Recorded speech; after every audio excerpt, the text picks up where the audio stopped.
لون تنمرتي وذي دهيان ثمليليث donc كما قلت دنفكان شينكي donc notre communication s'intitule la géographie linguistique au service de l'aménagement de la langue amazigh. Donc nous commençons par présenter notre sujet ainsi que la problématique. Donc les spécialistes travaillant sur l'aménagement de amazigh, lexicographes, terminologues, didacticiens et autres rencontrent de grandes difficultés dans leurs travaux d'aménagement, notamment pour la confection d'ouvrages de référence, manuels scolaires, dictionnaires, etc. La difficulté majeure qu'ils rencontrent est de savoir comment traiter les variations linguistiques, surtout celles qui se manifestent au niveau lexical. Par exemple, pour un lexicographe, la question la plus compliquée est de savoir quelle variante donner comme équivalence à une entrée dans un lexique bilingue. À titre d'exemple, quelle équivalence donner au nom tête, aqarouy ou ikhf. Une petite recherche sur les lexiques bilingues disponibles sur le marché suffit à confirmer ce souci. D'un lexique à un autre, les équivalences des entrées sont différentes. Dans un lexique, c'est aqarouy qui figure comme équivalence du nom tête, et dans un autre, c'est ikhf. En fait, ce problème se pose également aux terminologues, aux didacticiens. La question est toujours la même. Quelle variante donner comme entrée? Doit-on les considérer toutes comme des entrées à part? Des synonymes? Sont-elles de vrais synonymes? Etc. Cela nous amène à nous poser des questions sur les critères du choix pour faire la sélection de la norme. Dans la présente communication, nous traitons de cette question en prenant le cas du kabyle. Plus particulièrement, nous examinons quelques implications de la variation dans la normalisation du lexique, c'est-à-dire dans le choix d'une norme lexicale.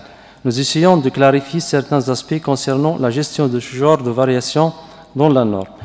Nous mettons l'accent sur les critères sur lesquels se baser pour opérer ce choix. Nous étudions l'effet de deux critères très importants, la pondérabilité et l'extension géographique des variantes. Nous abordons ces deux critères en examinant leur pertinence à travers un corpus constitué de la variation présentée sous forme de cartes géolinguistiques de 8 entrées. 4 concernent le corps humain, tête, cerveau, nez et oreille. Et 4 autres concernent les noms d'animaux, singes, oiseaux, mouches, chiens. Nous vérifions la conformité des variantes lexicales de ces noms avec les deux critères. Cela pour déduire l'impact de chaque critère sur la norme et proposer une manière d'utiliser ces critères. Donc, on passe à la méthodologie. Notre démarche consiste à étudier la variation sur le plan géographique pour définir ensuite les contours d'une norme lexicale. Pour cela, nous avons interrogé une discipline ayant lien avec la variation et qui peut servir dans l'aménagement linguistique. Il s'agit de la géographie linguistique. Celle-ci est une branche de la dialectologie qui met en évidence l'effet de variation appartenant aux divers niveaux linguistiques. Cette discipline nous permet de visualiser la variation sur des cartes et de voir la fréquence et l'extension géographique de chaque variante. Donc, nous précisons que les cartes et le corpus que nous allons présenter dans cette communication, nous les avons élaborés dans le cadre de notre thèse de doctorat encadrée par professeur Nouratik Ziri, soutenue ici à l'université de Bijaya. Donc, la méthode que nous avons suivie se résume en 3 étapes essentielles. Donc, la première étape est la collecte de la variation avec un questionnaire lexical dans 160 localités, presque dans toutes les communes de la Kabylie. Afin de garantir un corpus en mesure de traduire la réalité de la variation lexicale kabyle, nous avons veillé à respecter quelques principes concernant le choix des entrées, le choix des informateurs, les choix des points d'enquête et les questionnements. La deuxième étape, nous avons regroupé toutes les données recueillies par les questionnaires dans une base de données, puis nous sommes passés à la cartographie linguistique avec le logiciel MapInfo. Avec ce logiciel, nous avons pu faire des analyses thématiques pour chaque entrée. Ainsi, nous avons obtenu des cartes d'analyse thématique qui sont la visualisation de la variation des entrées à travers des cartes. La troisième étape est l'examen des critères et l'interprétation des résultats. Cette étape consiste en la discussion de la conformité des variantes lexicales aux deux critères, le critère d'extension géographique, CEG, abrévié CEG, et celui de pondérabilité, CPB. C'est-à-dire, nous les avons examinés en vérifiant leur conformité avec les variantes lexicales relevées dans notre corpus. Nous avons commencé par le CUG, critère d'extension géographique, puis CPB. Pour chaque variante lexicale figurée dans une carte, Pour le premier critère, nous avons favorisé la variante lexicale la plus étendue géographiquement, celle apparue dans un grand nombre de points. Concernant le critère de pondérabilité, nous avons choisi la variante attestée dans d'autres dialectes. On considère un ensemble de variantes comme pont berbère si elles dérivent d'une racine existante dans d'autres dialectes. Donc, Haddadou considère pont berbère tout mot se retrouvant au moins dans deux dialectes appartenant à des aires différentes. C'est le principe que nous avons retenu, mais en portant à Taroua le nombre de dialectes pour ne laisser aucun doute sur ce critère. Donc nous considérons des variantes comme pont berbère si elles ont été relevées au moins dans Taroua dialectes avec des significations relativement proches.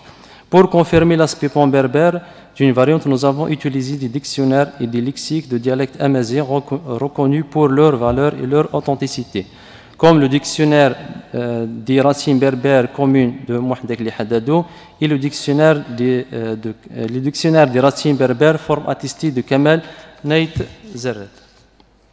Donc, dans ce qui suit, nous allons montrer une carte. Il s'agit de la carte de la variation du nom oiseau. Sur la carte, on voit trois variantes lexicales du nom oiseau. Donc, Agvir, ici, variante phonétique Aitit et Agvir, apparaît à l'est, ce qui correspond à l'est du Bijaya et le nord du Sétif. Afroch, donc, apparaît dans la grande partie à l'ouest, ce qui correspond au parler de l'ouest du Wilaya, du Bijaya, du Bouira et ceux de Tizi Ouzou. Et Ajqiw à l'extrême ouest.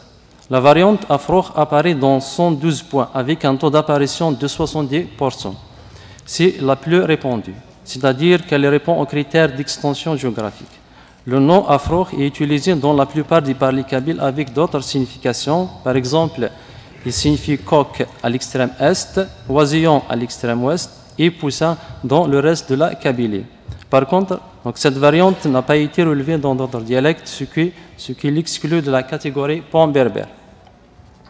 La deuxième variante, Agvir, y compris ces variantes phonétiques Aitit, apparaît dans 41 points avec un taux d'apparition de 25,62%, c'est-à-dire moins répandu que la première. Donc, n'est pas conforme aux critères d'extension géographique. Par contre, il est en adéquation avec le critère de pondérabilité puisqu'il est attesté dans plusieurs dialectes.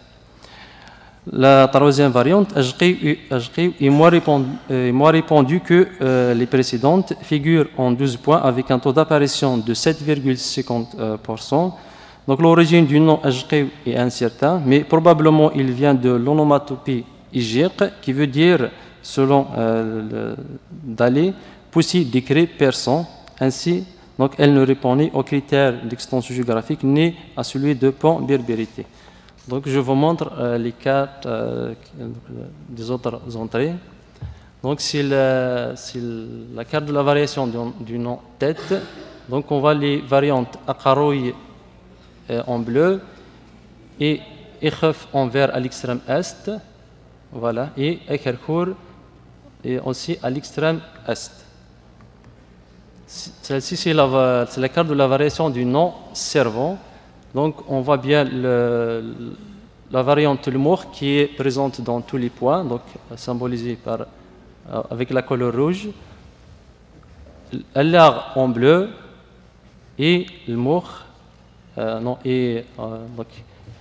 et Tifkhrourin, ainsi de suite, en marron. Donc, on passe à la carte de la variation du nom Oraï. Ici, donc on voit deux variantes. La première Anzour, donc avec le rouge, et Amij et Imij en bleu. Celle-ci, c'est la carte de la variation du nom Né.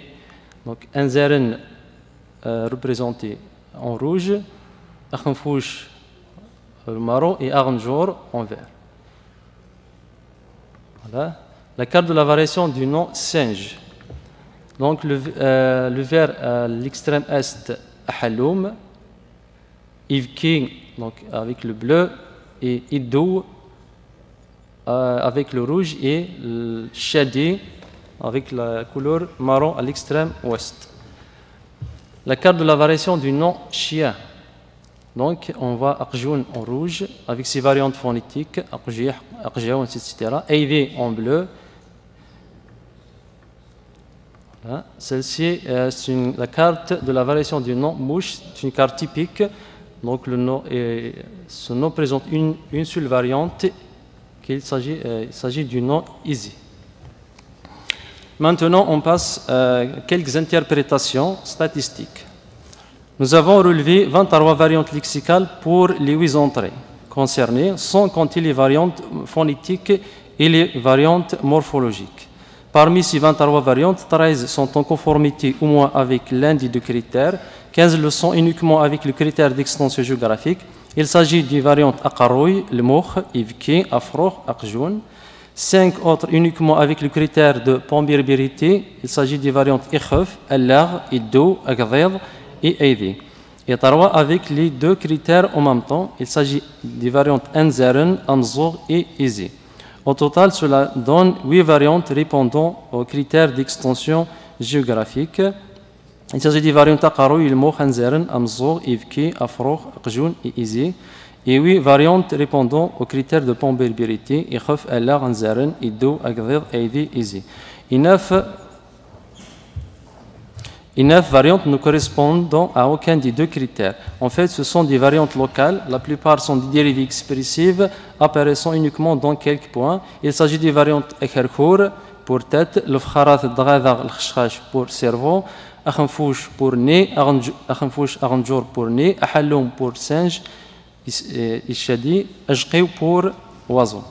Nous constatons que chaque entrée parmi les 8 concernés présente au moins 2 variantes, dont une très répandue, donc favorable au critère d'extension géographique, et une autre pamberbère, exception en fait de l'entrée mouche qui présente une seule variante, easy, à la fois pamberbère et très répandue. Donc je passe. Donc quelques aspects de la variation sémantique. Donc, nous citons quelques aspects de ce genre de variation. Des variantes avec 3 significations différentes, d'un parler à un autre, sans parler de la polysémie d'une variante dans un même parler. Exemple, Afroh signifie coq à l'extrême est, oiseau, par exemple, à Tigzirt, poussa à Ifira. Des variantes avec 2 sens, un sens ordinaire dans un groupe de parler et un sens péjoratif dans un autre groupe de parler. Exemple, Akhanfouch signifie nez, sens ordinaire à Atlaqsar, Bouira, mais il signifie mauvais nez ou gueule d'animal, sens péjoratif dans les parlers d'extrême ouest. Des variantes qui, dans quelques parlers, sont communément utilisées pour indiquer le sens ordinaire, mais dans d'autres parlers, elles sont survécues uniquement dans quelques expressions idiomatiques. Exemple, Ikhef désigne tête sens ordinaire dans les parlers de l'extrême est, mais dans la plupart des parlers kabyles, il comporte plusieurs sens figuratifs. Exemple, on dit I'araq Ikhfis pour signifier une situation confuse et sans issue. En fait, tout ce qui a été relevé dans ce volet sémantique montre la complexité de ce niveau et étaye encore plus la suggestion de dépasser l'idée selon laquelle les variantes lexicales doivent être considérées comme des synonymes. Donc, un point. Nous avons également relevé des covariantes, 2 variantes apparaissant dans un même point. Quelques-unes partagent un grand espace géographique et d'autres partagent uniquement quelques points.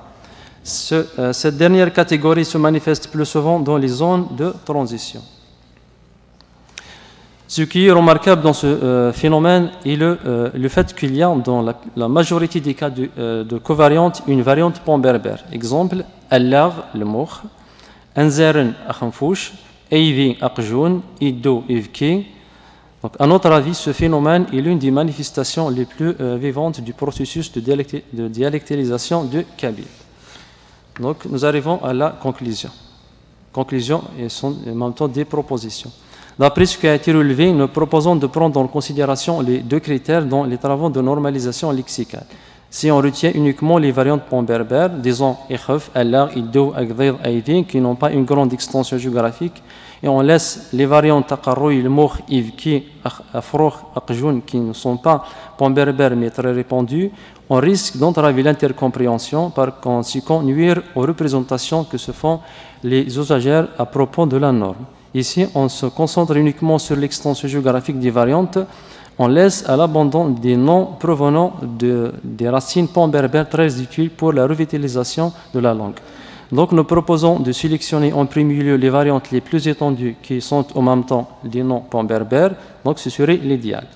Dans les cas où l'on a une variante largement répandue mais ne satisfaisant pas aux critères pont-berbères, nous proposons d'opter pour l'extension géographique. Concernant les variantes pont-berbères n'ayant pas une grande extension géographique, nous suggérons de les exploiter dans d'autres volets d'aménagement tels que la néologie lexicale, etc. À propos des variantes qui ne sont conformes à aucun des deux critères, en fait, malgré leur nombre élevé, elles ne constituent pas un inconvénient pour la standardisation lexicale parce qu'elles ne peuvent pas avoir un impact important sur l'intercompréhension. Concernant la variation sémantique telle qu'elle se présente sur le plan géographique, il est d'une extrême complexité. Nous citons par exemple la polysémie d'un nom dans un même parler et les changements de signification qu'il prend en passant d'un parler à un autre. Il est aisé de considérer les covariantes comme des synonymes, mais cela ne pourrait être le cas si les covariantes ne partagent pas un grand territoire.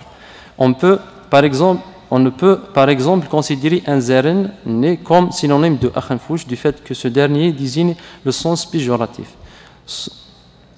Cet aspect est très sensible. Si on ne le prend pas au sérieux, il y a risque d'avoir des conséquences néfastes sur les représentations.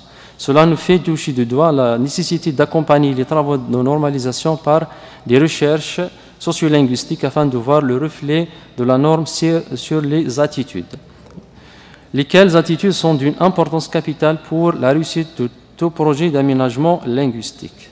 Tout ce que nous avons soulevé constitue une preuve que le choix de la norme demeure difficile et chaque type de variation nécessite un traitement spécifique. La standardisation lexicale ne serait que plus facile si elle se basait sur un recensement exhaustif des variantes. Il va de soi qu'on ne peut pas recenser toute la variation existante, mais on peut constituer un échantillon représentatif qui servira à faire ressortir les caractéristiques fondamentales de ce phénomène. Il est important pour les spécialistes impliqués dans la normalisation lexicale, à savoir lexicographes, concepteurs de manuels scolaires, terminologues, etc., d'avoir des connaissances fondamentales du phénomène de variation en général et de la variation lexicale en particulier. Surtout être au fait des principales caractéristiques de cette variation, ce qui est systématique et ce qui ne l'est pas, les principales aires géographiques, ainsi de suite. Bien évidemment, on ne peut connaître toutes les variations du lexique, mais cela est possible pour une grande partie du vocabulaire fondamental. Nous sommes convaincus qu'un travail approfondi nous permettra de saisir les généralités et les particularités de cette variation. Et cela ne pourra qu'aider les spécialistes à améliorer la norme qui est en voie d'élaboration. Et merci.